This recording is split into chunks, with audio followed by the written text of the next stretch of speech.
베드로서 함께 달려왔는데요. 베드로서는 베드로 사도의 유언과 같은 메시지다라고 설명을 드렸습니다. 그도 그럴 것이 베드로가 썼다라고 베드로 이름 붙은 성경은 두 권이잖아요.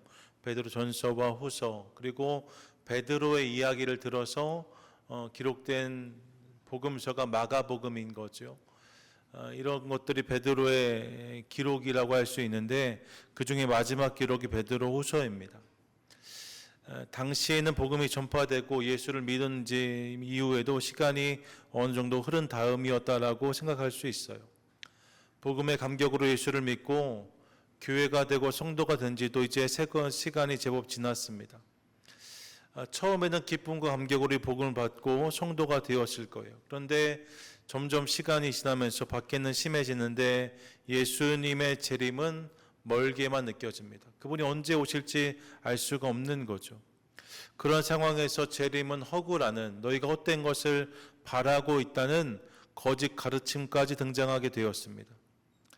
이런 상황에서 자신의 마지막을 직감하고 있는 베드로, 그의 마음이 어땠을까 상상해 봅니다. 여러분, 우리가 예수님의 말씀을 기억하고 있어요. 마태복음 16장 18절인데 이렇게 말씀하셨지요. 함께 읽습니다. 또 내가 내게 이르노니 너는 베드로라.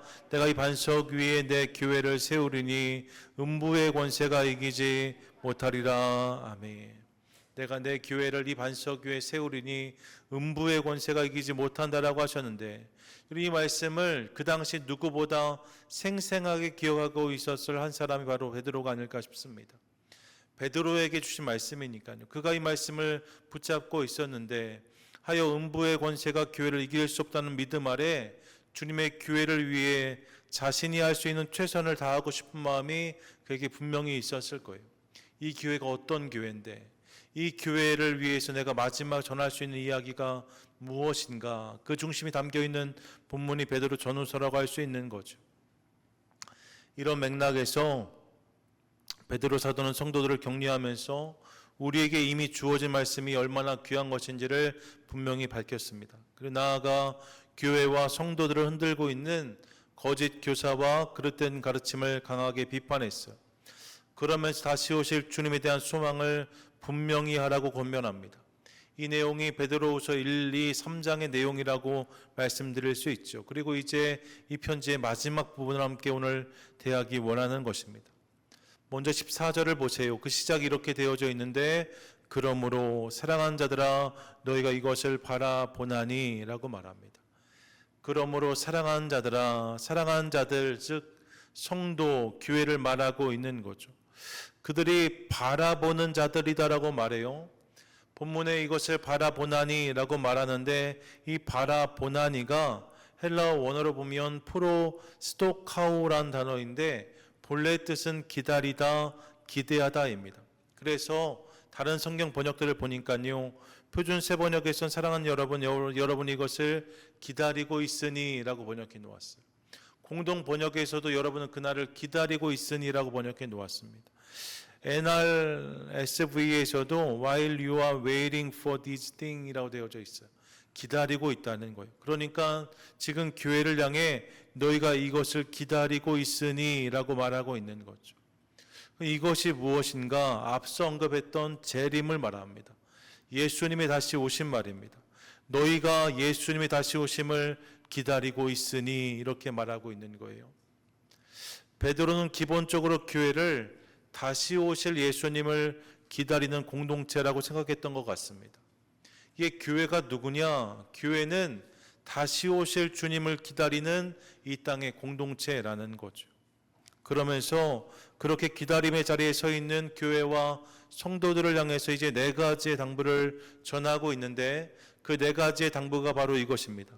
힘쓰라, 여기라, 삼가라, 잘하라. 한번 따라 하시겠어요? 힘쓰라, 여기라, 삼가라, 잘하라. 네 가지의 권면을 전하고 있거든요. 이 네 가지 권면을 오늘 이밤 함께 하나씩 살펴보려고 합니다. 첫 번째 권면은 이것입니다. 힘쓰라. 14절인데 14절 함께 읽겠습니다. 시작. 그러므로 사랑하는 자들아 너희가 이것을 바라보나니 주 앞에서 점도 없고 흠도 없이 평강 가운데서 나타나기를 힘쓰라. 아멘. 주 앞에서 점도 없고 흠도 없이 평강 가운데 나타나기를 힘쓰라라고 말해요. 여러분 본문에서 힘쓰라라는 단어가 스푸다조라는 헬라어인데 본래 의미는 서두르다, 열심을 내다, 최선을 다하다라는 의미를 가지고 있습니다. 그래서 NIV 성경도 봤더니 make every effort라고 적혀져 있어요. 모든 노력을 다 기울이라라고 말하고 있는 거죠. 그러니 힘쓰라는 말은 최선을 다해서 노력하라는 의미인 거예요. 그러니까 본문이 말하는 기다림은 가만히 앉아서 시간을 흘려보내는 것이 아님을 깨닫습니다. 오히려 이 기다림은 부지런함을 요구하는 기다림이라는 거죠. 그러면 무엇을 위해 힘써야 되는가? 본문을 보세요. 점도 없고 흠도 없이 나타나는 것을 위해서 힘쓰라고 말합니다. 점도 없고 흠도 없이 나타나기를 위해 힘쓰라. 여러분, 점도 없고 흠도 없이라고 말하는데 이 표현이 앞서 등장했던 기록이 있습니다. 베드로전서 1장 19절이죠. 이때 이 표현을 누구에게 썼는지를 주목해 보십시오. 함께 읽겠습니다. 시작. 오직 흠없고 점없는 어린 양 같은 그리스도의 보배로운 피로 된 것이니라. 아멘. 흠없고 점없는 누구요? 어린 양이라고 말합니다. 어린 양이 누구세요? 예수 그리스도이시잖아요. 그러니까 흠없고 점없는 분이 바로 예수님이신 거예요. 반대로 앞서 있었던 2장 13절 보시면 이렇게 말하는데 불의의 값으로 불의를 당하며 낮에 즐기고 노는 것을 기쁘게 여기는 자들이니 점과 흠이라 라고 말합니다. 거짓 교사들, 주님을 온전히 따르지 않는 자들을 향해서 점과 흠이라고 말하고 있는 거죠. 그러니까 거짓 교사들처럼 점과 흠이 되지 말고 흠 없고 점 없는 어린 양 예수 그리스도를 닮는 일에 열심을 내라고 권면하고 있는 거예요. 예, 성도는 예수님을 기다리며 부지런히 그분을 닮아가는 사람들이란 사실을 깨닫습니다. 가만히 우두커니 서서 있는 사람들이 아니고 예수를 부지런히 닮아가는 사람들, 기다림의 시간 속에 점점 더 그분을 닮아가는 사람들이 성도라는 거예요. 그래서 종교개혁자 마틴 루터는 그리스도인은 서로가 서로에게 작은 예수가 되어야 한다라고 말했어요. 서로가 서로에게 작은 예수가 되어야 된다. 우리가 부지런히 예수님을 닮아가서 교회 성도들 안에 서로를 바라볼 때에 예수님을 느낄 수 있어야 된다라고 말한 거죠. 옆에 분 한 번만 바라보세요. 여러분, 그분이 작은 예수가 되어야 된다는 거예요. 그분의 모습 가운데 작은 예수의 모습이 발견되어야 한다는 거예요. 나를 통해서도 다른 이들이 그 모습을 봐야 되고 다른 이들을 보면서 내가 그것을 느낄 수 있어야 된다. 이것이 교회의 모습이라고 성경은 권면하고 있습니다. 이를 기억하며 그날 예수님을 닮은 모습으로 발견되는 우리가 될 수 있도록 날마다 예수 닮아가는 일에 열심을 내는 저와 여러분 우리 모두가 되시기를 축복합니다. 아멘. 예수님을 닮아가라. 두 번째가 뭐였어요? 여기라 였습니다. 본문 15절과 16절인데 같이 한번 읽습니다. 시작. 또 우리 주의 오래 참으심이 구원이 될 줄로 여기라. 우리가 사랑하는 형제 바울도 그 받은 지혜대로 너희에게 이같이 썼고 또 그 모든 편지에도 이런 일에 관하여 말하였으되 그 중에 알기 어려운 것이 더러 있으니 무식한 자들과 굳세지 못한 자들이 다른 성경과 같이 그것도 억지로 풀다가 스스로 멸망에 이르느니라. 아멘. 보세요. 우리 주의 오래 참으심이 구원이 될 줄로 여기라 라고 말합니다. 여기 본문에서 여기라라는 단어가 헤게 오마이라는 헬라어인데 깊이 생각하며 판단하다, 간주하다라는 의미를 갖습니다. 이게 이 단어의 원래 의미예요. 판단하다, 간주하다. 기다림의 시간에 무엇이 필요한가? 우리의 기다림의 시간에 필요한 것 중 하나가 분별과 판단이라는 사실을 깨닫습니다.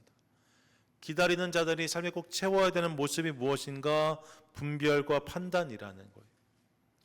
여러분, 동화 중에 붉은 후드를 쓴 소녀 이야기를 다 아실 거예요.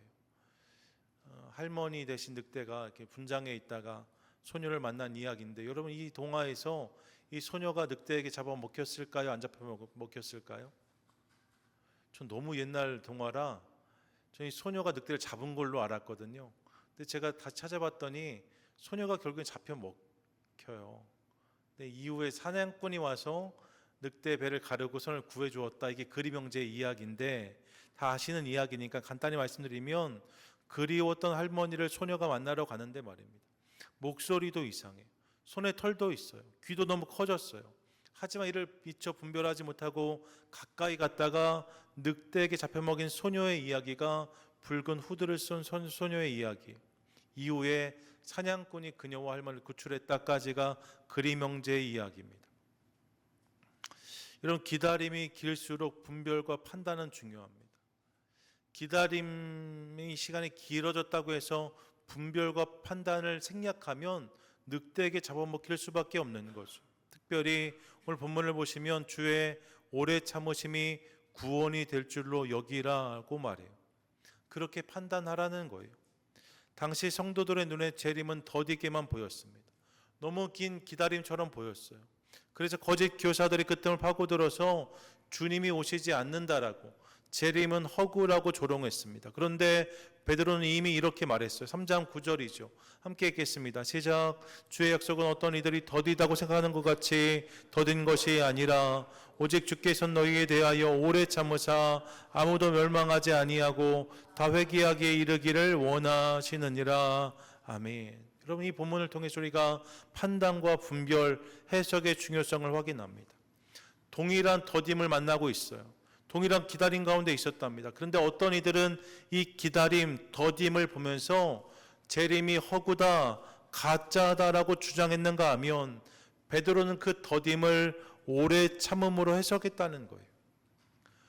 더딤을 오래 참음으로 판단했다는 거죠. 그래서 이 더딤을 통해서 그분의 사랑을 깨달으라고 말하고 있는 베드로의 권면을 듣습니다. 여러분, 믿음은 해석이에요. 같은 현실을 보면서도 어떻게 읽어내느냐가, 어떻게 분별하고 어떻게 판단하느냐가 오늘 내 신앙의 기준이 되는 거죠. 기다림을 더딤으로 해석하면 실망할 수밖에 없지만, 구원을 위한 오래 참으심으로 해석하면 그 가운데 소망의 싹을 틔울 수 있다는 거예요. 그러므로 지금 눈앞에 있는 것들을 판단하고 분별하되 주님께서 원하시는 것을 붙잡으라고 말하는 것이 여기라입니다. 더불어 본문은 억지로 하는 해석도 경계하고 있어요. 16절을 보세요. 억지로 푸는 자들이 언급되고 있습니다. 억지로 푸는 자들은 다 망하였다라고 말하고 있어요. 억지로 풀다는 단어의 원어의 의미는 고문대에 올려놓고 비틀다라는 의미를 가지고 있습니다. 하나님이 원하시는 해석은 그런 게 아니라는 거예요. 성경을 읽으면서도 내 욕심이 말씀을 올려놓고 내 뜻에 맞게 말씀을 비틀고 고치는 것, 그것은 망하는 길이라는 거죠. 주님이 원하시는 분별과 해석은 그렇게 하는 것이 아니라 오히려 내 삶을 말씀 위에 올려놓고, 여러분, 내 삶을 말씀 위에 올려놓고 그분의 뜻과 마음을 구하며 그분이 풀어주시는 것을 따라가는 것이 주님이 원하시는 판단과 해석이라고 성경은 말씀하고 있습니다. 내 마음대로 억지로 성경을 풀려고 하지도 않고, 또 거룩한 해석과 판단을 내려놓고 그냥 이것이 지체다, 헛구다라고 말하는 것이 아니라 내 삶을 말씀 위에 겸손히 올려놓음으로 그분께 내 삶을 인도하시는 대로, 풀어가시는 대로 따라가는 것, 이것이 필요하다는 거예요. 그런 분별과 판단이 있을 때 우리가 이 기다림의 시간을 승리할 수 있다라고 말하고 있는 거죠. 사랑하는 여러분, 기다림의 시간이 길어지면 판단과 분별이 중요합니다. 우리 눈에 펼쳐지는 것들, 귀에 들리는 것들을 바라보면서 분별하고 판단하며 나아갈 때 주님 하시는 그 길을 계속 걸어갈 수 있어요. 이를 기억하며 기다림의 시간 속에 주님 주시는 분별과 판단을 구하고 붙잡는 저와 여러분, 우리 모두가 되시기를 축복합니다. 아멘. 여기라, 그렇게 판단하라는 거예요. 세 번째 권면이 무엇입니까? 삼가라입니다. 삼가라. 17절인데 함께 읽겠습니다. 시작.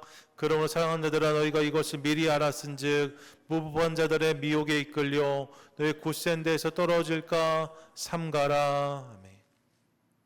삼가라란 단어는 필라조란 단어인데 지키다, 경계하다, 보초를 처달한 등의 의미로 해석할 수 있습니다. 성문 앞에 선 파수꾼처럼 깨어서 자신을 지키라고 말하고 있는 거예요. 여러분, 경계하고 보초를 선다는 것은 누군가의 공격을 전제합니다. 공격이 없으면 보초 설 이유도 없잖아요. 적이 있으니까 경계하는 거거든. 누군가 우리를 노리는 이들이 있다는 거예요. 이 부분에 대해서 베드로전서는 이렇게 말했습니다. 5장 8절인데 함께 읽습니다. 시작. 근신하라 깨어라 너희 대적 마귀가 오는 사자같이 두루다니며 삼킬 자를 찾나니. 아멘. 뭐라고 말씀합니까? 우리를 삼키려고 두루 찾는 자가 있다라고 말해요. 누구입니까? 우리의 대적 원수 마귀입니다. 여러분, 우리의 원수 마귀 약한 자들은 우리를 결코 내버려 두지 않습니다. 호시탐탐 우리 영혼을 노리고 공격하려 듭니다. 여러분, 그런 원수의 공격이 있어요. 특별히 공격을 오늘 본문에서는 미혹이란 단어로 표현하고 있습니다. 미혹, 달콤한 유혹이라는 거죠. 여러분, 사단은 거칠고 험악한 얼굴로만 오는 것이 아닙니다. 때로는 달콤한 목소리로, 그럴듯한 속삭임으로 우리를 찾아옵니다. 교묘하게 우리를 속이고 넘어뜨리는 것이 원수의 공격이에요. 그리고 그런 미혹의 결과는 굳은 데서 떨어지는 것이다라고 말하고 있습니다. 그렇게 원수의 속삭임에 넘어가서 흔들리면 견고히 서 있어야 되는 자리에서 이탈할 수밖에 없다는 거예요. 마땅히 있어야 할 곳에 있지 않고 엉뚱한 곳으로 나아갈 수밖에 없다라고 말하고 있는 거죠. 원수가 그것을 그렇게 만든다라고 말합니다. 성경을 보면 그렇게 흔들리고 넘어뜨는 사람들이 얼마나 많은지 모릅니다. 너무나 많아요. 믿음의 주상 아브라함도 때때로 흔들리고 넘어지는 것들을 경험했습니다. 하나님 마음이 아파했던 다윗도 마찬가지죠. 그가 왕들이 출전할 때에 왕궁에 있지 아니한, 전장에 나가지 않고 왕궁에 머물다가 밧세바를 만나면서 그의 인생에 큰 오점이 생기게 되어지잖아요. 미혹하는 소리를 분별하지 못하고 넘어졌더니 그의 삶에 큰 죄가 임하였다라고 성경은 말하고 있어요. 흔들림과 넘어짐을 경험하지 않은 사람이 없습니다. 원수가 공격하지 않았던 사람은 누구도 없어요. 누구도 이 공격에 예배일 수 없다는 거죠. 그럼 여러분, 말씀이 오늘 우리 가운데 권면하는 것처럼 이런 공격이 나에게 있음을 미리 알고 굳게 서서 믿음의 자리를 잘 지키는 저와 여러분, 우리 모두가 될 수 있기를 간절히 소망합니다. 나를 향한 공격이 있다는 사실을 깨닫고 혹시 내 마음 가운데, 내 삶 가운데 이런 공격들이 찾아온다면 말입니다. 그런 속삭임이 내용 가운데 들려온다면 그로 인해서 흔들리거나 떨어지지 않도록 굳게 주님 바라보고 붙잡는 우리가 될 수 있기를 원해요. 아, 원수가 또 나를 공격하는구나. 또 사단이 나를 흔드는구나. 굳은 믿음으로 떨어지지 말아야겠다. 이 결단이 있어야 된다는 거죠. 기다림의 긴 시간을 온전히 나려면 이렇게 날마다 삼가고 자신을 살피는 결단이 필요하다는 거예요. 이 사실을 기억하며 사랑하는 여러분, 원수의 공격에서 내 영혼을 잘 지키는 것을 통하여서 기다림의 자리를 끝까지 승리하는 저와 여러분, 우리 모두가 되시기를 축복합니다. 아멘. 끝으로 무엇을 권면합니까? 자라라 라고 말해요. 자라라. 본문 18절인데 함께 읽겠습니다. 시작. 오직 우리 주 곧 구주 예수 그리스도의 은혜와 그를 아는 지식에서 자라가라.